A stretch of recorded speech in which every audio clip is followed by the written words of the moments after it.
디지털 커런시 그룹의 베리 실버트가 중국이 비트코인을 금지하는 것을 해제하는 시간이 거의 다 왔다라고 해서 2021년도 11월 3일 날 트윗을 했죠. 이 베리 실버트는 그레이스케일이라고 하는 가상자산 암호화폐 투자의 가장 큰 회사인 그레이스케일의 전 CEO였잖아요. 그래서 베리 실버트가 이 분야에서 가지는 영향력은 사실은 그러니까 뭐 막대하다라고 얘기를 하고 있습니다. 그래서 이 베리 실버트가 그러니까 이러한 그 2021년도 11월 3일에 중국이 비트코인을 해제할 것이다 라는 그 시간이 거의 다 왔다라는 트윗을 날 보냈을 때 많은 사람들은 기대를 했는데 지금 11월 달, 12월 달 이제 두 달인데 아직까지 이제 그런 소식은 들리지 않고 있습니다. 그런데 오늘 2021년도 12월 17일 날 내가 한중과학기술협력센터 주간 동향을 보다 보니까 아주 흥미로운 그러니까 것이 나와 있는데요. 중국의 공업정보화부에서 중국의 첫 블록체인 발전 시범 단지를 승인했다라고 나와 있어요. 그래서 이거 기사를 좀 더 이제 살펴보니 이런 내용들이 이제 나오고 있어요. 중국의 공업정보화부에서 그러니까 블록체인 발전 시범 단지를 중국의 수저우시한테 했고요. 이 수저우시는 2017년도 12월에 그러니까 중국 최초로 블록체인 산업 발전을 위한 수조 구조항 정책을 출범했다라고 나와 있죠. 그래서 중국에서 이 블록체인 산업에 대해서 여전히 그러니까 관심을 가지고 있는 것은 확실하다라고 이제 얘기를 합니다. 그래서 수조 구조항 정책에 따르면 인재, 교육, 훈련, 금융 등 정책 지원에 강화해서 15개의 블록체인 시범 기관을 선정한다라는 이야기가 나와 있고요. 그 다음에 10억 위안 규모의 블록체인 산업 펀드를 조성하고 그 다음에 통지대학과 공동으로 블록체인 집적 단지를 조성한다라고 나와 있고 또한 블록체인 산업 발전 클러스터들을 이제 만들겠다라는 얘기를 하고 있어요. 그래서 2017년도부터 시작되는 수저우의 이러한 그 정책은 2021년도까지 계속 이제 이어지고 있다라는 것을 이제 알 수가 있고요. 그래서 이 수저우시가 해안 주변에 있는 이 도시인 것 같아요. 해안 주변에 있는 이 도시로 핵심적인 벨트들을 가지고서 이제 하고 있다라고 선정을 이제 하고 있어요. 그 다음에 이제 이 내용들은 결국은 이제 중국의 그러니까 정부에서 인정을 했기 때문에 지방정부인 수조가 이렇게 하는 거죠.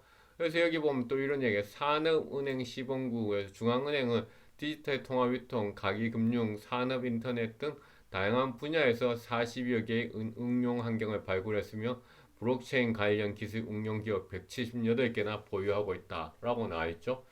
그래서 중국이 블록체인에 대해서는 여전히 그러니까 수저우를 중심으로 해서 추진을 하고 있다라는 것을 우리가 알 수 있어요.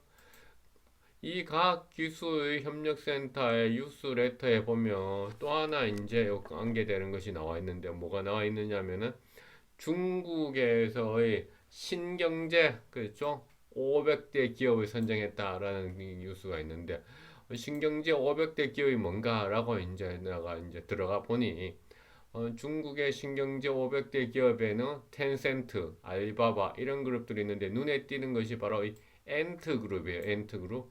엔트 그룹은 어떤 회사이냐 하면은 엔트 그룹은 우리에게 많이 알려져 있는 알리페이, 그렇죠? 알리페이. 이 알리페이라는 이름이었는데 이것이 이제 뭐냐 이름이 바뀌어 가지고 엔트 그룹이 됐죠. 그래서 엔트 그룹 과거에는 그래서 엔트 파이낸셜이었던 그래서 알리바바 그룹의 계열사이고 과거엔 알리페이라는 이름을 알려졌으며 본사는 저장성 그러니까 알리바바가 저장성 항저우시에 있다 했죠. 그래서 세계에서 가장 가치가 높은 핀테크 회사이다. 그래서 미국 달러의 평가를 가진 세계에서 가장 가치 있는 유니콘 기업이다라고 내 있잖아요. 그래서 2014년도 10월 16일에 알리페이가 엔트 파이낸셜로 리브랜딩했고 엔트 파이낸셜이 엔트 그룹으로 다시 갔다라고 나와 있어요. 그래서 이제 엔터 파이낸셜이 그러니까 엔터 그룹으로 갔는데 이것이 중국의 뭐냐 하면은 신경제 그러니까 기업 500대 명단에 보면 이제 네 번째로 나와 있어요.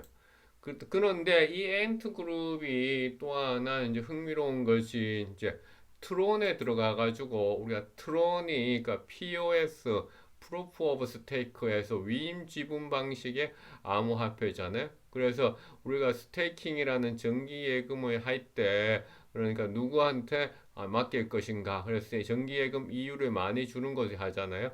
그래서 누가 가장 많은 정기 예금 스테이킹을 모으느냐에 따라서 그 위치가 결정되는 거잖아. 그래서 이 트론의 슈퍼 리프레젠터티브에 가면 그러니까 바이낸스 스테이킹부터 있는데 어디 엔트 인베스트먼트 그룹이 여섯 번째로 나와 있어요. 그래서 엔트 인베스트먼트 그룹이 그러니까 안트 그룹이잖아요. 엔트 그룹. 그러니까 중국에서 그러니까 트론과 같은 가상화폐, 그다음에 암호화폐 그런 코인들을 막는다고 하는데 이런 기업들이 여전히 중국에서는 신경제 기업에서의 어떤 사이로 가 있고 또 여기에 뭐가 있냐면 12등에 가면 JD.com, 찐동닷컴 이제 찐동닷컴, JD.com이 있어요. 근데 찐동닷컴도 여기에 트론에 그러니까 슈퍼 리프레젠터티브에 가면 뭐가 있느냐 하면은 찐동이 그러니까 JD 그러니까 또 여기 있어요. 몇 번째 있느냐면은 쭉 이제 내려가 보면 JD가 내가 여기서 봤었는데 두 번째는 JD 그러니까 JD 인베스트먼트가 슈퍼 리프레젠터에 또한 그탑 순위로 이제 들어가 있지 않습니까?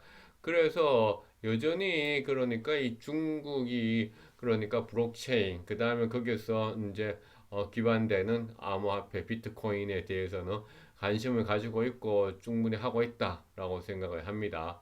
그렇죠? 우리가 이제 그래서 이 베리 셰버트가 2021년도 12월 3일 날 했다는 것이 어느 정도 어떤 희망이 있는 얘기다라고 생각하고 중국은 여전히 이러한 것에 대해서 추진을 하고 있고 관심을 가지고 있다라고 이제 생각을 이제 하는 것이죠. 관심을 가지고 있고 생각을 하고 있다. 그래서 이 트론에서의 어떤 연결고리도 여기서 찾을 수가 있었다라고 생각합니다.